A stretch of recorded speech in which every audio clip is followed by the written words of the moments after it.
Hello, everyone. I'm Deborah Roth from Spirited Living, and I am with you once again for the final installment of my year-long series at the Wellness Universe, Spiritual Practices for Mind, Body, Heart Wholeness. If you are watching this on YouTube and don't know about the Wellness Universe, definitely check them out. It's simply thewellnessuniverse.com, and it's a wonderful community of practitioners. So if you are a wellness practitioner, definitely check it out. But if you, if you're looking for any sort of wellness practitioner, mind, body, heart, soul, you name it, definitely check out the Wellness Universe. They have wonderful people there and beautiful resources, just so powerful, very powerful resources. So, that said, I am here for installment number 12 of my year-long series for 2024. And this month, I'm looking at closing the year and beginning to look towards the next with one of my favorite visioning exercises. And I know that there are many out there. This one in particular comes from my dear friend, mentor, co-author. She was so many things to me, Marsha Lehman. And she was one of my first teleclass leaders at Coach U when I was becoming a coach in the mid-90s. And then we just became dear friends. We created a website together, the Authentic Woman You website, and then we went on with another dear friend, Ming Sporen, to write a series of seasonal playbooks called the Authentic Woman Playbooks that acknowledge the 13 faces of the authentic woman. So Marsha, dear Marsha, died 3 years ago. And I wasn't thinking about the fact that when I decided I wanted to share this visioning exercise as my final contribution to this year-long series, that it is literally within weeks of when she died on December 2nd, 3 years ago. She, for 12 years, at my request, we continued it after she died, but up until she did, we were in a prayer group together, which she led. She was an amazing minister in the creative life community, Science of Mind, Ernest Holmes, if you're familiar with that. If not, definitely Google it and find out. And this visioning exercise, we actually did. I was looking back in my notes. We met every other week, and we met at least one of our 2 calls a month. This was all on the phone. We didn't even do Zoom at that point. And so a different thing would come up. This is not your typical, although you can use elements of a year-long visioning, and I've done plenty of that. In fact, I've shared things like candle magic here to envision what you want for the year ahead.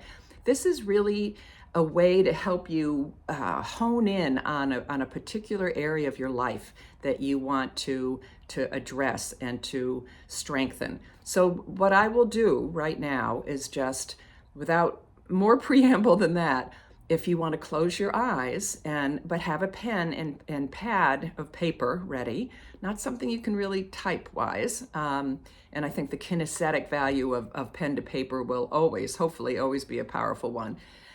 And I will take you through the steps of this visioning exercise as it was taught to me and as I continue to do with my own clients, not as much during the year, but certainly at year end.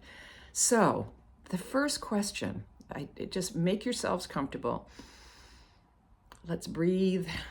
Just bring yourself into that space of inner wisdom where you tap into the essence of you, what I call your circle of one, where your highest, deepest wisdom lies. And the first question invites you to come up with an area of your life that a particular project or a person or something that you want to focus on for this particular visioning. And the question is, what is the highest and grandest idea about? And then you fill in the blank. So you'll end up doing this. You can certainly just do this in your head, but I often do it in the way of what I call an open eye meditation. So you can, just keeping in that meditative place, jot down what's the highest and grandest idea about whatever the issue is that I can see or apprehend? What is seeking to emerge through me is another way to ask that question. So take a moment and jot down what area you want to focus on. And then the next question is, who must I become? How must I grow in order for my vision, this particular vision, to manifest?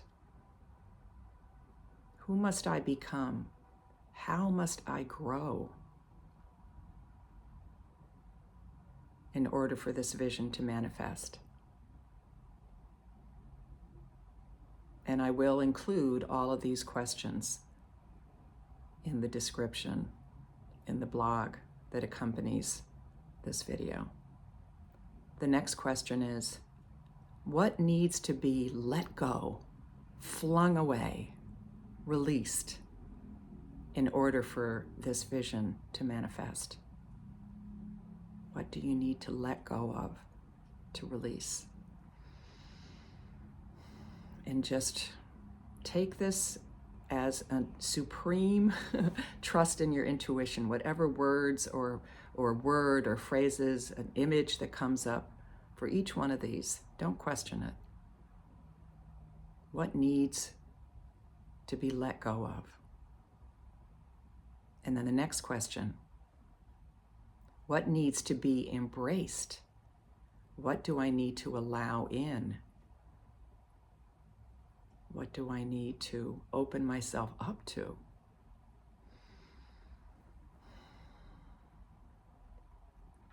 And again, just off the top of your head, next question. What gifts and talents do I already have that I can bring to this vision? What gifts and talents do I already have that I can bring to this vision, to bring it to fruition?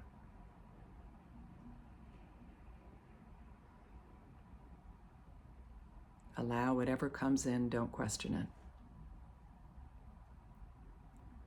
And then, what is mine to do? What action can I take to begin to manifest this vision? What ideas, what first steps come to mind?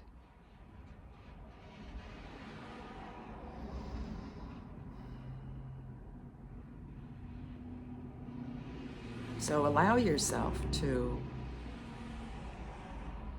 take what came in initially, and then you can go back and flesh it out a little bit more if you feel an impulse. But just trust that what your deepest self, what your inner goddess, your inner wise woman or wise man has given to you. And then really just is there any other information that has bubbled up for you in this reflection? Does your intuition, does your inner wisdom have anything else they need to say? So those are the questions. And just sit with them for a minute. And then I'll just offer up a few more ritualistic things, many of which I've shared with you in the past, that you can use to incorporate different symbolic action to really anchor some of these. You could write, for instance, for the letting go part, you could write them on a piece of paper and burn them.